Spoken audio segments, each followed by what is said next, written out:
The story of our movie takes place in Texas in the USA in 1939 with a dark-skinned child called Bernard, who is seen polishing shoes in front of the biggest bank in the city. Bernard pays close attention to what he hears from the wealthy businessmen and investors while polishing their shoes. He starts to write down in his diary all that they say about buying and selling because he is curious to know how the rich, the majority of whom are white people, accumulate their wealth and own a lot of property. One day, the bank guard sees Bernard eavesdropping through the window on the bank employees and writing down in his diary. Next, the guard grabs him and yells at him because he thinks Bernard is spying on them to convey information to another party, but Bernard runs fast and is able to escape. When Bernard's father finds out about what happened, he feels worried about him and tells him that if white people know that he spies on them, they might kill him. So he warns him against doing that again. From his part, Bernard tries to convince his father that he's doing that because he wants to be wealthy like them. When his father sees his diary, he feels impressed by his talent, way of thinking, and calculations. But he tells Bernard that his dream to become rich is difficult to come true because he is not white like them and that white people do not allow dark-skinned people to become rich. However, Bernard is certain that he'll achieve his dream and tells his father that he can do that if he moves from Texas to another city. Years pass by and Bernard grows old, gets married, and has a son. Then he is seen accompanied by his family moving to California in 1954, where he temporarily stays at the house of his wife's uncle Deacon, who suggests for him to apply for a job in an airline and tells him that he could arrange an interview for him. But Bernard says to him that he came to California to engage in the real estate business. To hear that, Deacon laughs mockingly at him, saying to Eunice, Bernard's wife, that he did not know before that she got married to a millionaire. At this point, Eunice tells her uncle that they have saved a sum of money to start their own business by buying a property and renting it out. Deacon provokes Bernard more by telling them that they may lose their money they saved and they wouldn't be able to pay rent. Bernard cannot bear Deacon's silliness and his discouraging words, so he leaves and then is followed by his wife, who tells him that she trusts him and that he is a genius and will change their lives. After that, they leave their uncle's house quickly. Afterwards, Bernard begins looking for all the property for sale in the city and gets to know their prices after contacting their owners. He continues searching until he finds a building whose price is suitable to the sum he has. And although the building requires a lot of repairs, Bernard decides to buy it. But he faces a problem later on, which is that he does not have any money to renovate the building and pay for the repairs of all its apartments. Then Eunice suggests introducing him to an investor to share the work with him. Then she introduces him to Joe, a dark-skinned, wealthy man, but Bernard is uneasy around him and concludes that he is reckless, irresponsible, and not serious. So he came to a point where he realizes that he could not be trusted and that things would not work with him. He walked away, telling Eunice that it was impossible to share work with him, and the only solution is to meet Barker, the owner of the building that he will purchase, and try to negotiate with him to lower the price in order to keep some for repairing the building. He went to Barker and tried to persuade him to lower the requested amount and that if he could repair the building, more tenants would pay extra and then he would pay him his money. But Barker does not believe him, saying that many tenants will not pay extra money. So Bernard proves his point by saying he would change the social class of recent tenants into the upper crust, such as lawyers and doctors who want to improve their lifestyle and live in nicer neighborhoods. They would have no objection to paying more money since it is appropriate for their income. And if Barker accepts the offer, both will make money. Although Barker is impressed by his enthusiasm and way of thinking, he doesn't agree since he might receive a better offer with a high amount and will receive it in cash. Bernard didn't give up and decided to visit the bank where Barker is one of its investors to get a loan. Because of his skin color, the employee was racist toward him and refused to introduce him to Reed, the bank director. She lies to him by telling him he is not present. Bernard leaves the bank and stays outside waiting for the manager to finish his work in order to talk to him. When he meets the manager, he told him he couldn't meet him inside because of his color. So he was waiting for him to get a loan in order to buy Barker's property. Surprisingly, Bernard received a call from Barker informing him of the loan he requested from the bank manager, and despite the fact that using his name without consent is illegal, he agreed to meet him in the bank to sign the contract and obtain the loan. Where his persistence made him agree, meaning that he was certain of his idea and his success, and for that reason he called the bank for a loan approval. At this very moment, Bernard was in shock because the first step of his dream had been accomplished, and he went out to Eunice to celebrate, where he met Joe, the dark-skinned rich man, assuring him of his high ambition and offering him his help if needed because he likes seeing people become successful, and warning him of Barker, who will harm him if he doesn't rent the apartment quickly. Bernard then considers what he has heard, wastes no time, and immediately begins repairing the building with the assistance of his cousin Eugene and his friend Matt for some money. One of the tenants sees Bernard and informs him to tell Barker that she is not paying any extra money for rent. He tells her that he bought the building from Barker, but she doesn't believe him and tells him it's for white-skinned people only and that it's impossible for a man like you to afford buying this building. She calls the cops, but he reveals to them a copy of the ownership contract, but even the police were racist and advised him to treat his neighbors properly, and then they left. After that, he moved with his family to his building to reside in a flat there. The white people were annoyed because they didn't want him to be their neighbor. But by the time Bernard managed to rent out all the empty apartments and pay Barker back all his money in a short period, he proved his success to all. So Barker admired him more and offered to be a partner and invest in real estate to earn an equal profit, but under the condition that he speaks with his clients over the phone, and for contracts, Barker will be their interface and attend all the agreements. Because people dislike dealing with Barker and both will profit after thinking Bernard agrees and begins buying old properties, repairing them, investing in them, and renting them, Barker becomes Bernard's partner with 12 properties and profits more.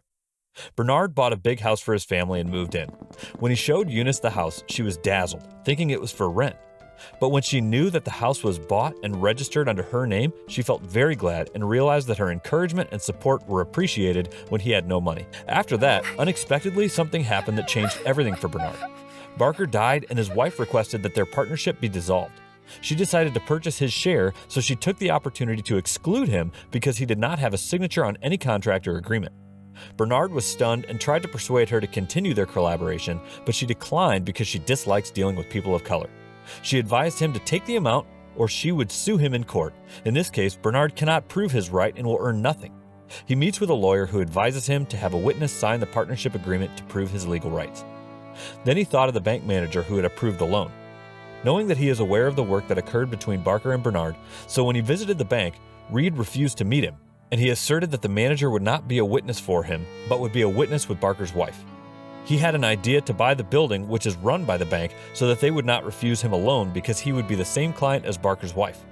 He remembered Joe, the dark-skinned rich man. He decided to meet him to tell him about his situation and offered his idea to become a partner, after which they would purchase the bank's building. Joe admired his idea, but he told him the building of the bank would not be sold because they were dark-skinned. Bernard told him he already thought that. So he had a solution, which was that he agreed with Matt, who worked with him on repairing the building, that he would be their image because he is white-skinned. They met him and he agreed, but Joe was not convinced because Matt is a coward and will not do what they want. But Bernard suggested training him and changing his shape and clothes, and above all, he can be trusted. Bernard taught him how to count quickly in order to convince others about the purchase in any amount he wanted. They taught him golf and how to dress well to be ready for this task.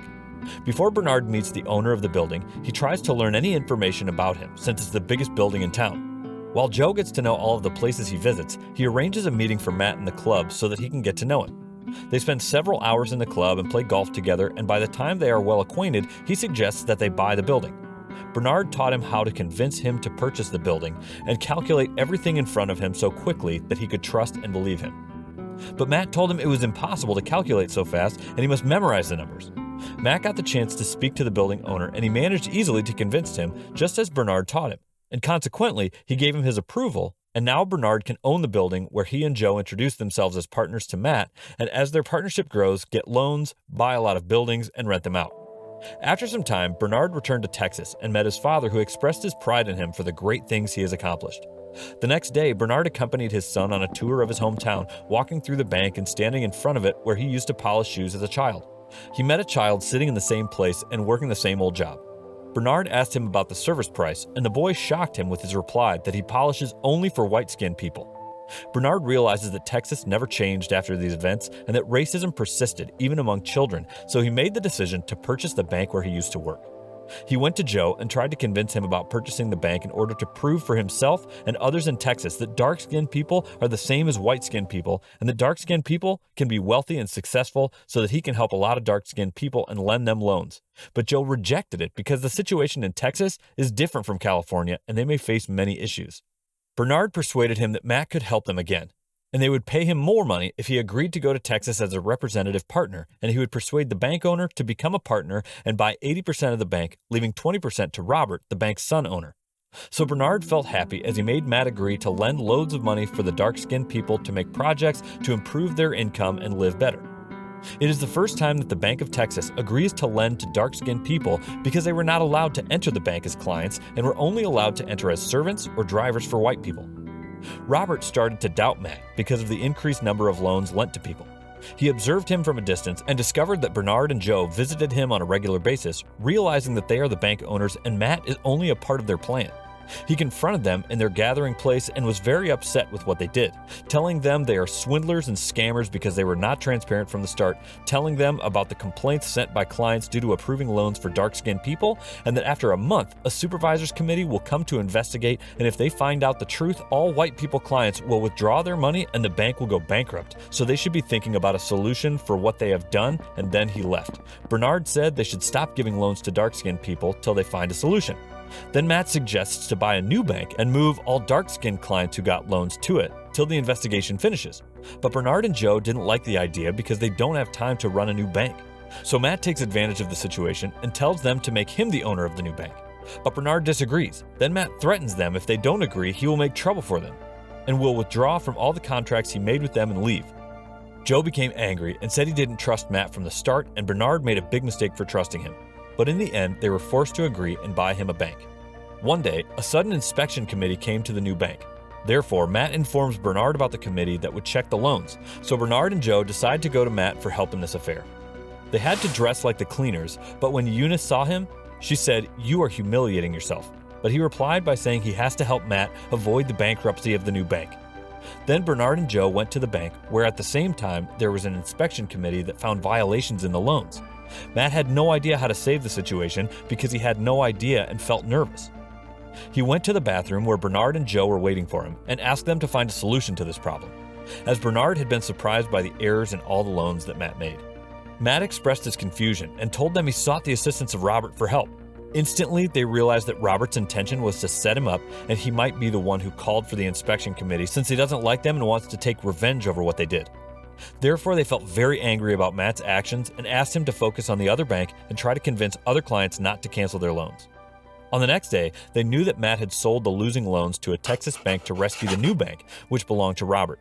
Bernard and Joe immediately went to the Bank of Texas, still not believing the mistakes he had done, and it would close the two banks. But Matt insisted that this was a temporary procedure and that everything would be back to normal soon. Before finishing their talk, a group of control officials arrive at the bank and shut down Matt's bank because he violated the law. The police then arrive and arrest Joe, Bernard, and Matt.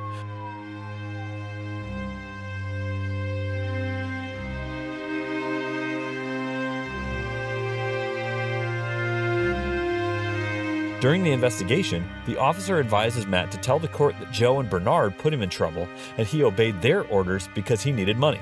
By doing so, the charge will be placed against them and he will be released. Matt thinks well and agrees with his advice on the hearing committee in court, while Joe, before the court hearing, gets advice from the officer to admit that he was wrong and collected money by fraud, where white-skinned people helped him get what he accomplished, and as a result, he may not be punished for a long time in this case. Upon the hearing in court, Bernard tells Eunice that she was right because she warned him not to purchase the bank. Also, Joe warned Bernard that Matt would cause them trouble, but he insisted on buying it. However, Eunice asserted his distinctive talent and advised him not to regret anything and see the situation from another perspective, that this may have happened for a bigger reason, so that this would shed light on racism between the white and dark-skinned people in Texas. So during the court hearing, Bernard remembers Eunice and does not talk about the loan mistakes because he is aware of the court hearing and believes that two dark-skinned people are not allowed to own banks, which is the primary reason for suing him. The judge tried to interrupt him, but Bernard got nervous and wanted to complete his speech about the racism against dark-skinned people from their birth, telling them that if they were allowed as dark-skinned citizens to take loans from the bank to carry out small projects, he would not have done this. A huge cheer occurs in the court and the press records him. The judge had to adjourn the session, and he was sentenced to 3 years in prison for wasting bank money, fraud, and scamming, as well as holding their wealth and seizing their properties.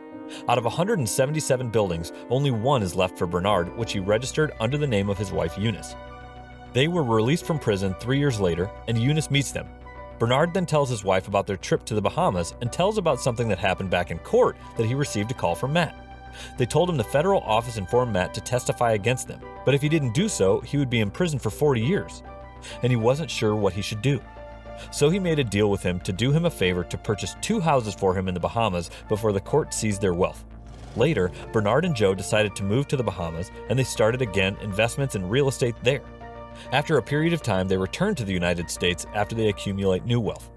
Following Bernard's testimony in court, we learn that the government has issued the Fair Housing Law, so it ensures housing equality for people of color.